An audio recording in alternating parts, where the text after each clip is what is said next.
जम्मू कश्मीर के civil service aspirants के लिए एक बहुत बड़ी और बहुत अच्छी खबर है। आप तक पहुंच चुकी होगी, ट्विटर, फेसबुक और अलग अलग जो वेब पोर्टल्स इनके ज़रिए पहुंच गई होगी। स्ट्रेट लाइन ने भी अभी अभी DIPR JNK के ट्विटर हैंडल पर लेफ्टिनेंट गवर्नर मनोज सिन्हा का ट्वीट देखा है, जिसमें उन्होंने ये कहा है कि बहुत सारे डेलीगेशंस उनके पास आए, एस्पिरेंट्स उनके पास आए। तो उन तमाम चीज़ों को ध्यान में रखते हुए जम्मू कश्मीर की सरकार आखिरी बार one time relaxation Jammu Kashmir civil services इम्तिहानात में तमाम बच्चों को दे रही है। इसमें 37 साल ओपन मेरिट कैंडिडेट्स के लिए, 39 साल रिजर्व और इन सर्विस कैंडिडेट्स के लिए और 40 साल फिजिकली चैलेंज के लिए एज रिलैक्सेशन दिया गया है। लेकिन आपको ये ध्यान में रखना होगा, ये साफ तौर पर कह दिया गया है कि ये एज रिलैक्सेशन आखिरी बार जम्मू कश्मीर के बच्चों को दी जा रही है। तो इस एज रिलैक्सेशन का ये मतलब है कि SRO 103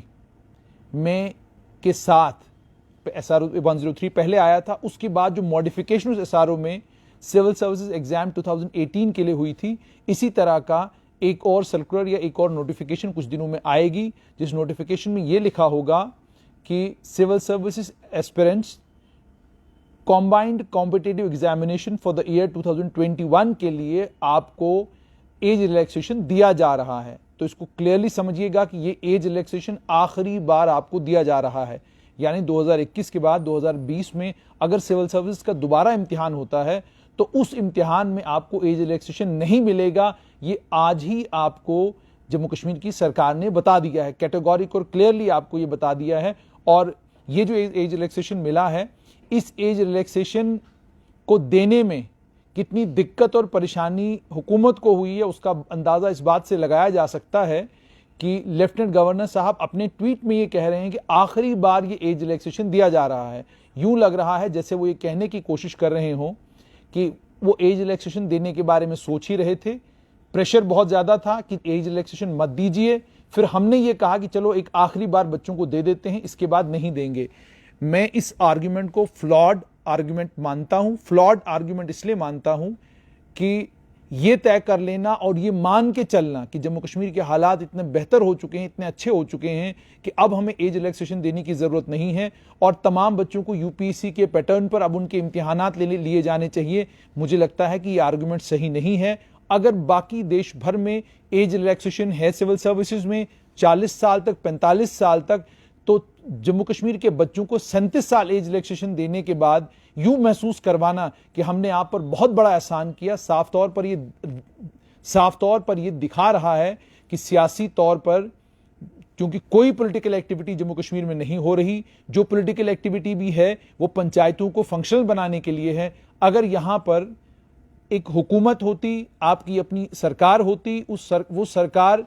उससे ज्यादा बेहतर तरीके से मालूम होता कि जम्मू कश्मीर के हालात कैसे हैं, उसे मालूम होता कि यहाँ के बच्चों को दिक्कतों का क्या सामना करना पड़ता है, उन्हें मालूम होता कि 4G के बगैर जिंदगी गुजारना, पढ़ाई करना कितना मुश्किल है। हर बच्चा ब्रॉडबैंड एफर्ट नहीं कर सकता, फाइबर हर बच्चा नहीं लगवा सकता। ये सारी फैसिलिटीज आज भी जम्मू कश्मीर में, जिस मुल्क में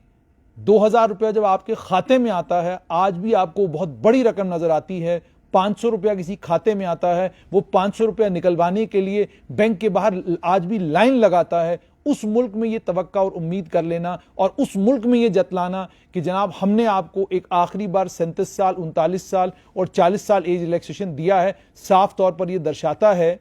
कि हुकूमतें ग्राउंड से वाकिफ ही नहीं हैं। उन्हें यह मालूम ही नहीं है कि किस उम्र के बच्चे इस वक्त नौकरी की तलाश में हैं। उन्हें यह मालूम ही नहीं है कि कितनी बड़ी तादाद उन बच्चों की है जो सिविल सर्विस की पढ़ाई दिल्ली में, चंडीगढ़ में या मुल्क के अलग अलग हिस्सों में बैठकर कर रहे हैं, ताकि वो कम से कम जम्मू कश्मीर के सिविल सर्विस के इम्तिहान में बैठें। पहले आपने यूनियन पब्लिक सर्विस कमीशन में आपने वहां पर जो एज रिलैक्सेशन जम्मू कश्मीर के बच्चों को सिर्फ इसलिए मिलता था क्योंकि यहां हालात डिस्टर्ब थे, तो वो एज रिलैक्सेशन खत्म की। हालांकि वो एज रिलैक्सेशन भी अगर आप कानूनी प्रावधान देखेंगे, जम्मू कश्मीर के हालात देखेंगे, 2022 में खत्म करना बनती थी, लेकिन उसको भी 2022 से पहले खत्म किया गया। अब सवाल यहां पर यह है कि जम्मू कश्मीर को डिसिप्लिन करना ठीक है, नीयत अच्छी है, सोच अच्छी है, डिसिप्लिन किया भी जाना चाहिए जम्मू कश्मीर को, मगर इतना ज्यादा डिसिप्लिन मत करिए कि जम्मू कश्मीर के लोगों को, जम्मू कश्मीर के बच्चों को अजीब व गरीब लगने लगे कि जो कानून दूसरे मुल्क के दूसरे हिस्सों में मामूली बात है। यानी 4G किसी दूसरे मुल्क के हिस्से में है, कोई बड़ी बात नहीं। एज रिलैक्सेशन मुल्क के किसी दूसरे हिस्से में दी जा रही है, कोई बड़ी बात नहीं। लेकिन जम्मू कश्मीर में दी जा रही है, महसूस ये करवाया जाता है जी बहुत बड़ा एहसान हो गया आपके ऊपर कि हमने आपको एज रिलैक्सेशन दी। तो हुकूमत लोगों के वेलफेयर के लिए होती है। जम्मू कश्मीर में जो बदलाव आया है उस बदलाव को ध्यान में रखते हुए बहुत ज़्यादा ज़रूरी है एज रिलैक्सेशन के ऊपर हुकूमत एक मुकम्मल पॉलिसी तैयार करे, जम्मू कश्मीर के हालात को ध्यान में रखते हुए। जब वो आ जाएगा उस मैं आपसे कह रहा था, माफ कीजिएगा, इंटरनेट कनेक्टिविटी का इशू आ गया, कि जब तक जम्मू कश्मीर में इंडस्ट्रियलाइजेशन मुकम्मल तौर पर नहीं होती, मुकम्मल ताकतवर इंडस्ट्री जम्मू कश्मीर में नहीं आती, तब तक जब तक एम्प्लॉयमेंट अपॉर्चुनिटीज जम्मू कश्मीर के बच्चों के लिए अनलिमिटेड नहीं हो जाती, तब तक एज रिलैक्सेशन जम्मू कश्मीर में बच्चों को दिया जाना चाहिए, ताकि उनको ज्यादा से ज्यादा मौके रोजी रोटी कमाने के और सरकार के काम को इफेक्टिव बनाने में मिले। वरना होगा ये कि कतार एक लंबी हो जाएगी उन अनएम्प्लॉयड नौजवानों की जिनकी उम्र 32 साल से ज्यादा या 35 साल से ज्यादा होगी। लेकिन खैर, इस वक्त के लिए तमाम बच्चों को बहुत बहुत मुबारकबाद कि आपकी कोशिशें, आपने जिस भी तरीके से कोशिश की, चाहे आपने रिप्रेजेंटेशंस दी, चाहे आपने अलग अलग पॉलिटिकल पार्टीज को अप्रोच किया, आपने जो कुछ भी किया उसमें आपको कामयाबी मिली है। और इस कामयाबी के लिए आप लोग मुबारकबाद के मुस्तहिक। अब मेहनत करिए, सिविल सर्विस के इम्तिहान को क्वालिफाई करिए, अफसर बनिए, देश और इस यूनियन टेरिटरी की खिदमत करने में कोई कसर बाकी मत रखिएगा।